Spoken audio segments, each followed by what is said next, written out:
On today's episode of The Average Garage, I'm going to be removing the governor from this GX120 Honda engine. Alright, so to start this process, you're going to want to remove the engine and remove the side cover of the engine. You might need to lever it up, but that's okay, just be careful where you lever.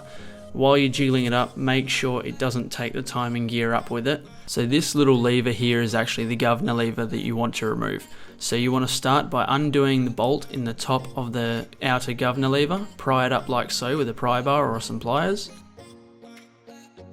Then you want to take this pin off. Then you want to push the lever up as far as you can out of the crankcase and grind the top off.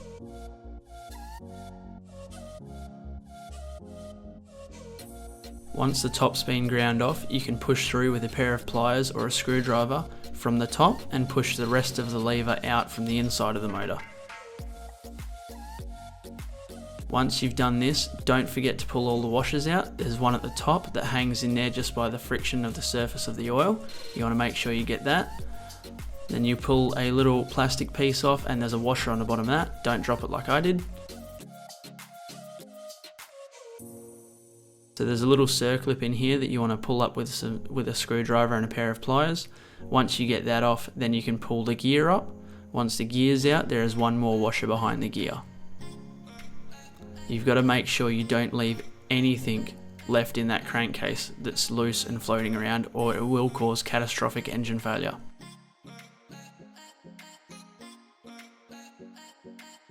So now I'm just going to quickly clean up all the old gasket material off the side cover and the engine itself.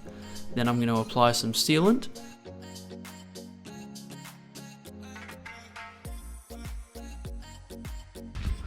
That's what I forgot.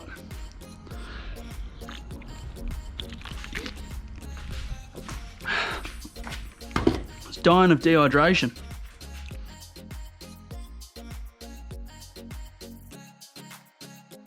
Once the sealant is applied, I'm going to refit the engine side cover and then do it all up. Make sure you don't do the bolts up very tight because it's very easy to strip the thread. So here I'm remaking the throttle linkage. So I used the original one that used to come from the governor, but now it needs to go from the throttle lever to the throttle butterfly itself.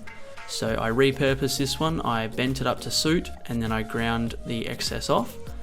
The first rendition did not quite work well, so then I ended up putting a kink in it to just take the little bit of extra length out that I had and make it the perfect length so that it was a good fit.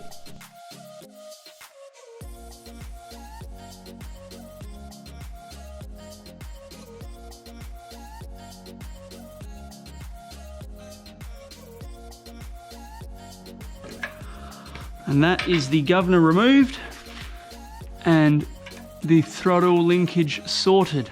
So now I just need to block this hole to stop oil coming out and dirt going in. Press fit, sorted. So I've set the throttle stop up so you can't break the actual butterfly itself or the linkage to the butterfly. So that's all set up. So now I can put this all back together and I should have a lot more power. So let's get to that. All right, ladies and gentlemen, so you've just seen me remove the governor from my Honda GX120. If it's helped you at all for your kart, your buggy, your project, whatever, please don't forget to hit the like button, hit the subscribe button, see what I'm doing next. So thank you very much for watching, and I hope it helps you, modify your GX120 or 200 or 160. Apparently they're all pretty much the same. Hopefully it gives you a bit of an insight as to how this motor is put together, and they're very basic, but yeah, hopefully it just gives you some form of insight as to how to remove your governor, get you a bit more horsepower. I've been told by many forums that the valve float on these will stop you doing any catastrophic damage. Obviously this will shorten the lifespan of any motor, and I take no responsibility. I'm not liable for anything you do or anything you try and replicate with anything you've seen on this video today. Thank you very much again. Don't forget to hit like, comment, subscribe, and we'll see you in the next video. Cheers guys, peace out.